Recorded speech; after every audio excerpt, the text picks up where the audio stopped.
Reacting to your hot takes. What's up, fuckers, and welcome back to another video today here on the channel. A little bit of a different one. This is not a rebuild. This is me reacting to your NBA hot takes. These are a couple of the videos that I did from last summer, and I had a really good time with them. You guys left me 25 plus different takes. We're reacting to 25 of the best today. Of course, if you guys do like this little different style of video where we're just kind of doing some NBA talk, we're not doing a rebuild, let me know down below in the comments section, and along with some other different video ideas that aren't rebuilds that obviously have to do with basketball. I love mixing up the content. I think expanding content is always going to be something I'm interested in. And of course, if you guys do enjoy this, give me a like down below. It would mean a lot to me. Lets me know you guys love these videos. And if you guys are new around here, feel free to subscribe to the channel. But we got 25 of your hottest takes. Man, I went through these. Some of these are pretty spicy. Let's get into it. Also, I do have 25 of these, so I can't spend like a minute plus on all of these, or this video will take forever. I'm probably going to try to spend about 30 seconds on each of them. So you guys can also tell me down below in the comment section what you think about any of these hot takes. And if you guys want to have a little bit of a conversation about it, feel free to do that as well. But number one here, coming from my man Cole, the Hornets will be a top 4 seed next year if they get Bridges back. I actually made this post about over a week ago at this point. So this take was from before Miles Bridges was a complete fucking asshole. So, yeah, I don't think this is necessarily the best one. It's obviously probably not going to happen. I don't think Miles Bridges is going to be back with the Hornets. But nonetheless, Miles Bridges is, probably going to be balling out in prison, and I don't think the Hornets are going to be a top 4 seed. Our second hot take here coming from Zach. AD is a top 5 player when healthy. Obviously, Anthony Davis is somebody who deals with injury issues, but he's an absolute monster when he is healthy. And it's not the craziest take in the world. At one point in time, he definitely maybe could have been considered a top 5 player in the league. In my opinion, I don't think he's necessarily top 5 when healthy. It's a fine take. It's not the craziest take I've ever heard. I just listed 6 players right here that I think are all better than Anthony Davis when healthy, like fully, completely healthy. These are not in any sort of order. I do not want anybody to think I'm ranking these guys. Giannis, Jokic, Embiid, Durant, Steph, and Luka. I believe they're all 6 of those guys are better than Anthony Davis when they're healthy. That's just my take on the situation, though, but Anthony Davis is a hell of a player. I said this last year, and I'll say it again. The Knicks will be a top team led by RJ. That comes from Wonder Toast. You said it last year. I just think it's funny what happened to the Knicks, ultimately. The Knicks, if they maybe trade for Donovan Mitchell, somehow sweeping, grab Kevin Durant, or do something like that, I have no idea. No, I don't think the Knicks are going to be a top team. Maybe. I mean, I personally don't see it. I don't think that a team led by RJ Barrett's going to be anywhere near the top of the Eastern Conference, but that's just my opinion. Speaking of the Knicks, Grizz Goat says Knicks will have a top 7 pick next year. I don't necessarily think that's true either. I think they'll probably be closer to maybe being a play-in team, especially they added Jalen Brunson. Obviously, some of their younger players are developing. I don't know necessarily about a top 7 pick, but I'd be a lot less surprised if the Knicks didn't make the playoffs versus them being a top team. Jacob says Marcus Smart being the starting guard for the Celtics. I'm assuming that being the hot take. Seeing a lot of people saying get rid of him for someone else. But why would we ever do that? Marcus brings so much to the team. And as a Celtics fan, yes, you're 100% right. Marcus Smart brings a ton of different intangibles to the team that are not something you can easily replace. Starting out with his defense, I think obviously just one defensive player of the year. Been one of the top defensive players in the league for a long time now. And yeah, no, that's not something you can easily replace. Obviously, they just added Malcolm Brogdon. A lot of people do think that's the potential Marcus Smart replacement. I do not think Marcus Smart's going to be going anywhere. But Marcus Smart being the starting point guard on a championship team, a lot of people are saying it obviously couldn't happen. They got to the finals with him as their starting point guard. Again, he had some really bad games. He had some really good moments, and he had some really bad moments, kind of like everybody. But coming from a Celtics fan, at least this one, I think Marcus should still be the starting point guard. Next one coming from Zach. We got his second one in here. I didn't honestly even mean to do it. I tried to limit it to one from everyone. My bad, Zach, or congrats, Zach, I guess. The Nuggets will make the NBA Finals next year. Now, the Nuggets are obviously a team led by 2-time MVP Nikola Jokic, who, in my opinion, is definitely a top 5 player in this league. You might be able to even put him top 3. For me, the Nuggets will be in the NBA Finals. I don't know if the Nuggets are going to be in the Finals. I think they might start doing potentially a little better. Obviously, health dependent on guys like Jamal Murray and Michael Porter Jr. You kind of hope those two guys are back onto the court, but I definitely think they're going to be more of a threat in the West than they were last year. Obviously, back in the bubble, I believe they were in the Western Conference Finals taking on the Lakers. I think this team, if they all stay healthy, could definitely be a threat. I don't know about making the finals next year, though. Tanner says Steve Nash is a top 4 point guard ever, and he gets held back ranking-wise because of his lack of a title. Like how Dan Marino never won a ring. Obviously, Dan Marino is definitely one of the best quarterbacks in NFL history. But the Steve Nash take, I've definitely seen this one before. It's ultimately an argument that can be made. on so many different levels. Again, if you ever see me looking down at my phone, it's because I'm making a list of guys that I think potentially could be ranked higher than these guys. Steve Nash, I believe, 2-time MVP. But I just listed some guys. Again, not in order. I mean, whatever. You can think it's in order if you want. This is probably not my order exactly. But Magic Johnson, Steph Curry, Oscar Robertson, Isaiah Thomas, the Pistons, Isaiah Thomas, Jerry West, Chris Paul, and John Stockton. In my opinion, maybe some of those guys are better. I think a couple of them are definitely better. You can let me know your thoughts on that. But again, I think the ring thing is such a tough argument because, like, just as another example, like when we look at potentially the greatest shooting guards in NBA history, that's just a different position. I think everybody probably has the same top three or some version of it. I think MJ's obviously one for everybody, unless you're just a LeBron dick eater. And then we kind of get into guys like Kobe Bryant, who's number 2, and then Dwayne Wade is 3 for most people, and then probably playing around with James Harden at number 3 or 4. Obviously he's kind of playing point guard now, but in his time in Houston, especially with Chris Paul, Russell Westbrook, and that 2018 season alone probably solidified him as a top 4 shooting guard, in my opinion, all time. But back to Steve Nash, and obviously Harden doesn't have a ring. That's why I'm making the comparison. I just think it's a good argument. I get it, and I'm kind of making the same one for James Harden here.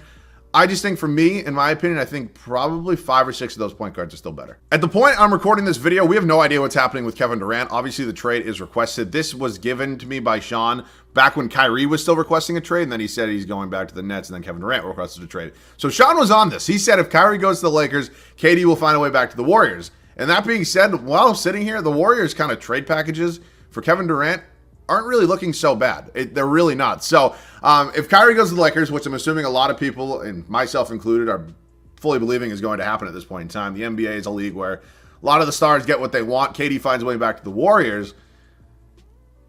For me personally, like, I think it'd be awesome to see Steph and KD play basketball together again, just as, a basketball fan. I don't necessarily understand trading your young core. That's kind of the future of your team when you just won a championship and you proved that you could do it without Kevin Durant. That's just kind of me, though. But if KD wants to go back to the Warriors and they want him back as well, I'm sure they'll find a way. Pablo says, major hot take, the Rockets will be in contention for the play-in game. Obviously, the Rockets just had the number 3 overall pick. They were one of the worst teams in the NBA last season. And now Pablo thinks they're going to go all the way up to the play-in, which obviously you'd have to be 7, 8, 9, or 10. For me, it's interesting. Obviously, they had a good draft. I like Jabari Smith Jr. a lot. I think they have a really good young core there. I think Jalen Green going to be an absolute stud in this league. I'm just looking at the standings from last year, and I'll go off of teams that I think are still better than them. Suns, Grizzlies, Warriors, Mavericks. I'm going to hold the brakes on the Jazz just because I don't know what they're going to do with Donovan Mitchell. They obviously moved on from Gobert.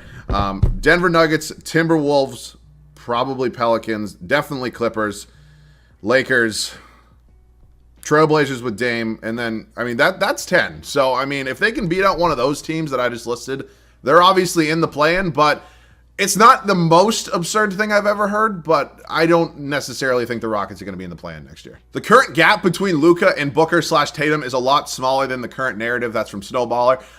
So look, obviously the argument can be made that Jason Tatum or Devin Booker are the better player. It's the one you see on NBA Twitter a lot. Everybody, it's very situational. Ready? I'll say it like this. It starts out when Devin Booker carried the Suns, not carried, but obviously brought the Suns to the finals last year. That everybody's saying Devin Booker is miles ahead of Jason Tatum. And then this year, when Devin Booker got absolutely skull-fucked by the Dallas Mavericks in the Western Conference semifinals, Jason Tatum, miles better than Devin Booker. And then we go back to the finals, Jason Tatum shits the bed, and Devin Booker miles ahead of Jason Tatum. It's one of those things that goes in kind of a revolving door kind of situation. And yeah, they're probably like 1A, 1B. I'm going to always go with Tatum. I'm a Celtics fan. That's fine. You're more than entitled to your opinion. But the gap between those two guys and Luka Doncic is closer. Now, Luka Doncic is my pick for MVP next year. I'm not going to lie to you guys. He's my current pick. That might change before the start of next season. I think a lot of things are dependent on that, obviously what the rest of the Mavericks roster looks like. But that gap, Luka Doncic is 100% a top 5 player, in my opinion, maybe top 6, but I just don't think Tatum and Booker are quite there. I think Tatum and Booker are probably around 10, 11, 12, right in that area for me. So that's my gap. I think that's a lot of people's gap. Maybe Snowballer here is saying that Tatum and Booker are maybe around 8, 9, maybe even 7.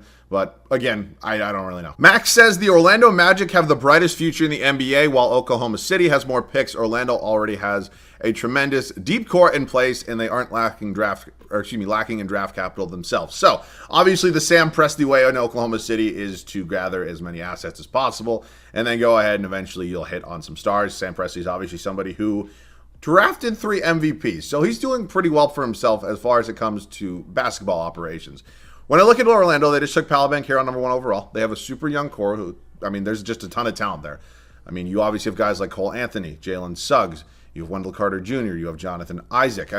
There is a lot of talent there in Orlando. Now, when I look at a team like the Oklahoma City Thunder, who have a treasure trove of assets when it comes to the pick department, they also have the young talent. I think Shea is probably the best player between those two teams. That's just my take right now. They obviously just took Chet Holmgren number 2 overall.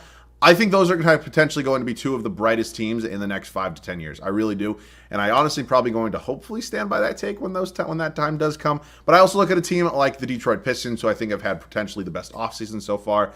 And they're really on the come up as well. So between those 3 teams, from teams that haven't made the playoffs, those are probably my best 3 biggest, brightest futures. Classic Kyrie going against the grain at moment. Requests a trade to the Kings. They still missed the playoffs. This might be our hottest so far. Captain Rivalry, you definitely giving us some hot takes here. I think there's a better chance that I play for the Kings next year than Kyrie Irving. It's obviously not true, but there's just no way Kyrie ends up in Sacramento. I don't know if you're a Kings fan, one of the 5 on the planet. I'm sorry, that's a stray, and you didn't need it, Kings fans. I just don't see any sort of connection to Kyrie in Sacramento. It's just we're button heads here. Not going to happen. The LMC podcast. The Pistons will win a title within the next 5 years. Now, I just mentioned it a couple minutes ago. Pistons, in my opinion, have one of the brightest, best futures in the entirety of the NBA. They're winning the offseason so far. In my opinion, hell of a job over there in Detroit.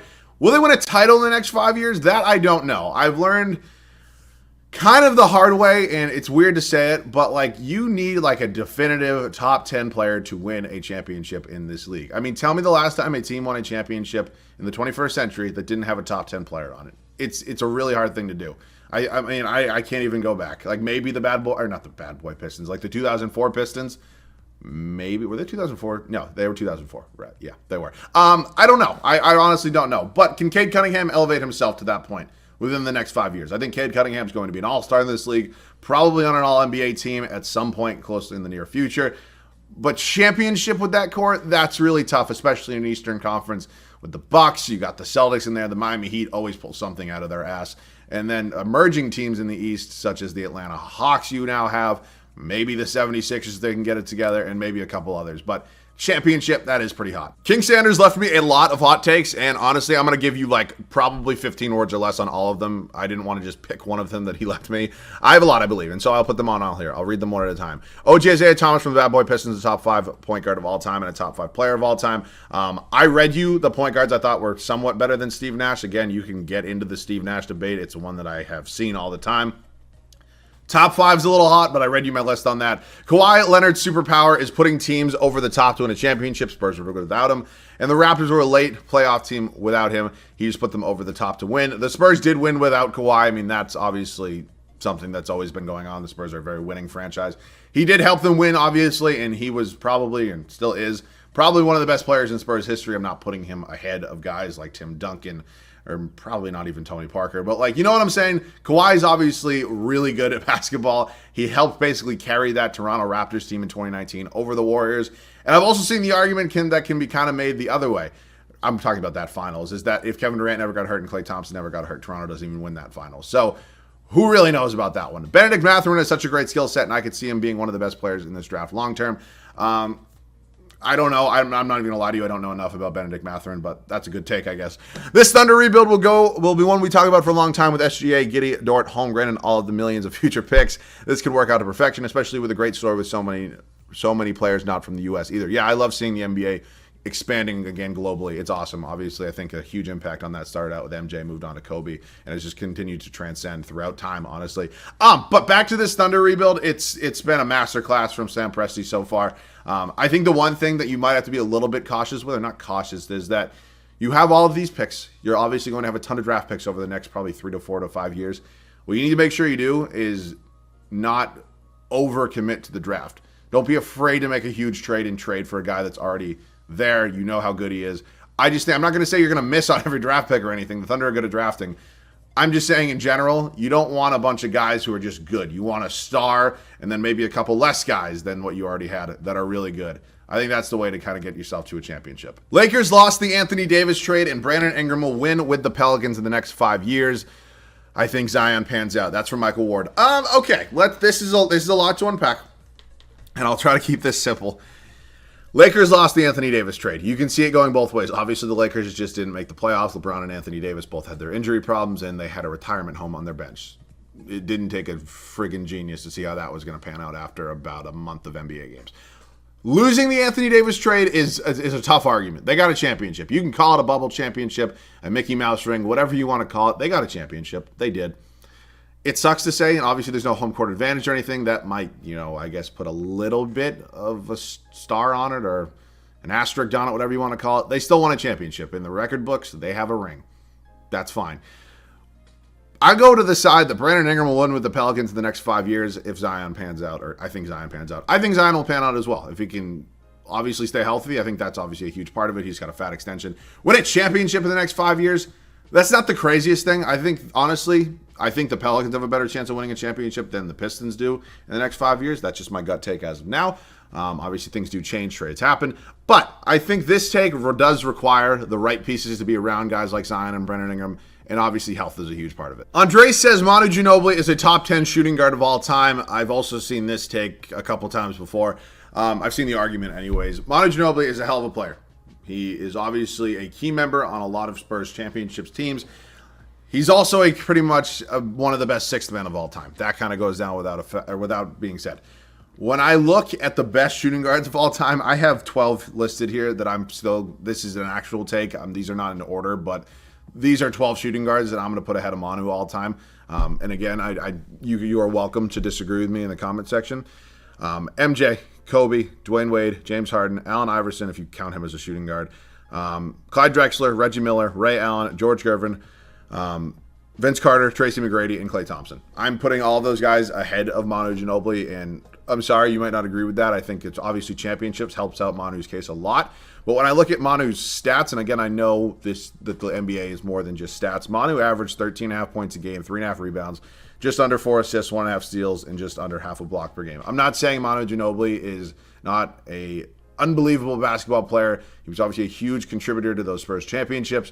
I'm just saying when I think of the best shooting guards of all time, Manu Ginobili doesn't come to mind. Easy says Kemba signs with the Wizards to play with Beal. Bradley Beal obviously just got a $250 million contract extension. I personally don't think he's worth that much money, but he's somebody you had to pay to get him back. He's obviously been very loyal to the Wizards when the Wizards have been basically mid as hell for a very, very long time. Actually, they were really good in like 2016 in the playoffs. They tortured my Celtics. Let's get back to this. Kemba signs with the Wizards. I really don't know why Kemba would sign with the Wizards. I think Kemba's at the point in his career that he probably wants to compete. I don't necessarily think the Wizards are going to be competing next year. I think they have a lot of good players. They obviously picked up Monte Morris in a trade. They sent KCP out. But, I don't really understand the fit of Kemba with the Wizards. I just don't see it. I'm sorry. Kyle Kuzma is a winning basketball player. That one's from Aaron. Thank you very much, Aaron. Let me think about this one. I'm trying to think of like the definition of what you potentially mean of like winning basketball player. Kyle Kuzma obviously does have a ring. He was a part of that Lakers championship team. You can call it a bubble ring if you want. I don't really care. Winning is like a weird thing. Like for me, like calling somebody a winning player that's like not like, Michael Jordan or like LeBron or like Wilt or Bill Russell or somebody like that. But like winning is like obviously, do you mean like he does a lot of things right or like he does what it takes? Or he just meshes well with a lot of good teams. I think Kyle Kuzma is a good basketball player. I obviously shit on him a ton, or used to. I really don't anymore. But that was because there's a lot of different reasons for that. I think the comparisons for Jason Tatum and him kind of really stirred me up on that one. But ultimately, Kyle Kuzma is a good basketball player. I think he would fit well with a lot of different teams. And hopefully my Celtics are not. I mean, my Celtics could potentially be one of them. But, yeah, it's an interesting take. The Philadelphia 76ers are going to win the chip this upcoming year and have zero competition. That is a Joshua, that's a pretty bold take right there. I'll say that. The 76ers, if they get Kevin Durant, that could be a very realistic take. I just don't see a way. I'll go all the way to say I don't even see a way that the Philadelphia 76ers are in the Eastern Conference Finals next year. I'm not going to lie to you. I don't think you're better than the Celtics. I don't think you're better than the Bucks. I don't think you're better than the Heat. I'll put the Hawks ahead of you right now as well. That's just my kind of gut take on it. And obviously, if Kevin Durant lands in the East, if he somehow goes to the Raptors, I'm putting them ahead of you. If he goes to the West, those other teams are still ahead of you. So zero competition is crazy. That's an absolutely insane take. A chip this upcoming year, I don't know. I mean, I don't really know what else you need to do with that team. Like, it's not like you've had you're waiting for somebody to break out. I mean, you know what you're going to get from Joel Embiid. You're going to get MVP play, basically. He obviously hasn't won one. Has he deserved one? Probably. You know what you're going to get from James Harden, who is not playing the best basketball of his career. He's had a lot of career lows this past season with Philadelphia. He's probably about to sign a multi-year extension. It hasn't happened yet in real life. And then you have guys like Tobias Harris. You have Tyrese Maxey, who's obviously emerging himself and going to be really good. Probably an all-star in a couple of years, in my opinion. But championship, I don't see it. And honestly, I really don't see a way, especially with zero competition. I like this one a lot, and I'm saying that because I think the Grizzlies are potentially one of my sleepers to be in the finals next year and win it. Ja Morant will win the MVP next season, then win a championship. I think Ja Morant's going to take his level of play. He's obviously super good, probably a top 3 point guard in this league. He's already unbelievable at basketball. That goes without being said. Maybe top 4, whatever you want to call it. But is he going to win MVP? Probably not. I don't know if he passes somebody like Giannis or Jokic or Embiid or Luka or somebody like that. MVP might be a shot in the dark. Championship, I think, is honestly more realistic. That's more realistic is in air quotes. I don't necessarily love to think that the Grizzlies are going to win the finals next year, but seeing them in the finals wouldn't be insane to me, in my opinion. Jack Small says Jimmer Fredette would have had a better than Clay. Do you mean a better career than Clay? I'm assuming that's what you mean. Better career than Klay Thompson if he was drafted into the same sort of system. Okay, Jimmer Fredette was obviously an unbelievable shooter. I think everybody knows that. You also kind of think of him now, and you think of him with the Shanghai Sharks. Jimmer's NBA career did not go the way a lot of people thought it was going to go. Obviously, Klay was drafted to the Golden State Warriors. Another unbelievable shooter and fit really well into that system next to Steph Curry. The Splash Brothers are obviously potentially one of the best duos in NBA history. You can look at that whichever way you want. I'm still probably going to take Jordan and Scottie. I'm still going to take LeBron and probably Wade, if you want to count that. I know it's a trio, really. I'm still going to go ahead and take Kobe and Shaq, and there's probably a couple others I'm missing up there as well. But when I look at Jimmer Fredette, I don't know if he necessarily brings the defensive ability that Klay Thompson necessarily had. Again, I feel like all of Jimmer's highlights that I really watched were just him shooting. I feel like Jimmer never really had defensive highlights or anything, so I haven't really seen those. But Klay was obviously a perennial defensive stud in this league when he was a little bit younger, a couple years ago. He's always had a lot of injuries. He's not the same version of himself, but I don't necessarily think Klay Thompson's a replaceable player. In my opinion, he's the third best shooter in NBA history behind Steph Curry's 1. I have Reggie Miller 2, Klay 3, and then Ray Allen 4. But yeah, that's it's interesting. The New Orleans Pelicans make the conference finals from Ghost. Let's see. The Pelicans, I've given you a bit of a spiel on them, so I'll keep this one quick. Again, this video has been long. We're probably really way further into this than I thought I was going to be. Make the conference finals is bold. Health is obviously the one thing. If Zion can stay healthy, Brandon Ingram plays at that all-star level, and then you have obviously a bunch of young players emerging, and you just win basketball games, you could be in the conference finals. Do I think they're going to be? No. I think there's a lot of teams, not a lot, but I think there's probably 5-ish teams in the Western Conference that are better than them. If he retired today, Kevin Durant is the third best player of all time. That's from Colton. Thank you very much. This is pretty hot. Honestly, Kevin Durant's obviously a first ballot Hall of Famer. He's one of the best players in NBA history, but is he top 3 all time? Yeah, probably not. That's just my take on it. Again, I wrote down a list of players I have ahead of him. These are not in order. I mean, some of them might be in order, as you can tell. But just going off of this list of 10 that I have here that I do put ahead of him, MJ, LeBron, Kareem, Magic, Kobe, Shaq, Larry Bird, Wilt Chamberlain, Tim Duncan, and then this is pretty much the most heated debate ever. I do put Steph Curry ahead of KD all time. Again, I'm not getting into that, but this is an interesting one for me. Kevin Durant is obviously one of the most gifted athletes that I've actually ever watched play any single sport. He's one of the best scorers in NBA history. Top 3 scorer might have been a more appropriate take. Top 3 player, I'm not sure about. Next one is coming from Mid-City. If Middleton was healthy this year, the Bucks would have swept the Warriors and would be back-to-back champs right now. Okay. Lot to unpack there. Chris Middleton's health, obviously, from Bucks fans' perspective, that sucks because you went to 7 games with the Celtics. You were up 3-2 at one point, and then you lost Game 6. And then you lost Game 7, and a lot of people think they could have won that in 6 if Middleton was healthy, maybe even 5 for some people that probably don't really think normal. But that being said, Chris Middleton is obviously the second best player in the Milwaukee Bucks. He's a huge impact on that team. I think he's still really underrated in this league. Yeah, he would have helped that Bucks team a ton. Would they have beaten the Celtics? Probably. Would they have beaten the Heat? Who knows? Probably again, in my opinion. I think they would have been back in the finals. That's just my take on it. And that sucks to say as a Celtic fan. Would they have swept the Warriors? I don't know. I think Giannis versus Steph would have been potentially one of the most fun finals ever. That just sounds insanely fun to watch. They're obviously not even remotely close to similar types of players, but they both do a lot of different things right. And I when you say sweep, that's crazy because you went to 6 with the Suns. So, no, you wouldn't have swept them. Finally, here at number 25, this is our last take, and this one reminds me a lot of the one that Aaron gave me, kind of sitting Kyle Kuzma as like a winning basketball player. Kyrie Irving is a better basketball player than Steph, not overall. It's like potentially one of the most vague things I've ever heard. I don't really know what that means. Like, are you talking about like pickup? Like street ball? Like, would you... I don't really know how what that means. It's interesting. Kyrie and Steph are both 2 of the best point guards that I've ever watched play basketball.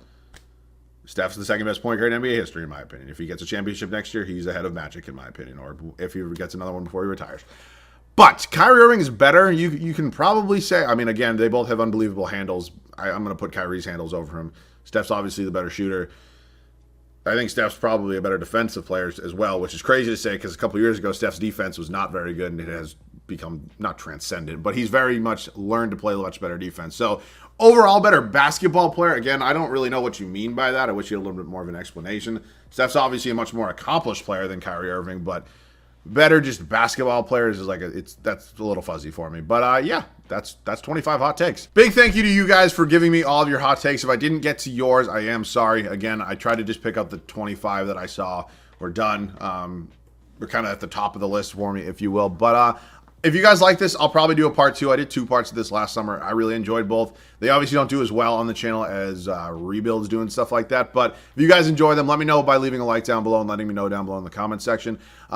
I love doing these non-rebuild videos. It gives me a chance to kind of just sit back, relax, and talk to you guys about basketball without having to actually focus on 2K in general. So if you guys have any other video ideas for just non-basketball, or non-rebuild things, let me know down below in the comment section. Of course, this pretty much wraps this one up. Again, this is a much longer video than I thought it was going to be probably, and I am sorry about that. Hopefully you guys enjoyed. Again, if you guys are not watching this on the 4th, then I hope you guys had a good holiday. For all my people in America, though, happy 4th of July. I hope you guys all have a safe but fun holiday. Obviously, don't make any dumb decisions today if you are watching this. I'm going to try to get this one out in the morning. That's why I say that. But nonetheless, as always, thank you guys so much for watching. I do love you guys. Catch you guys all in the next one.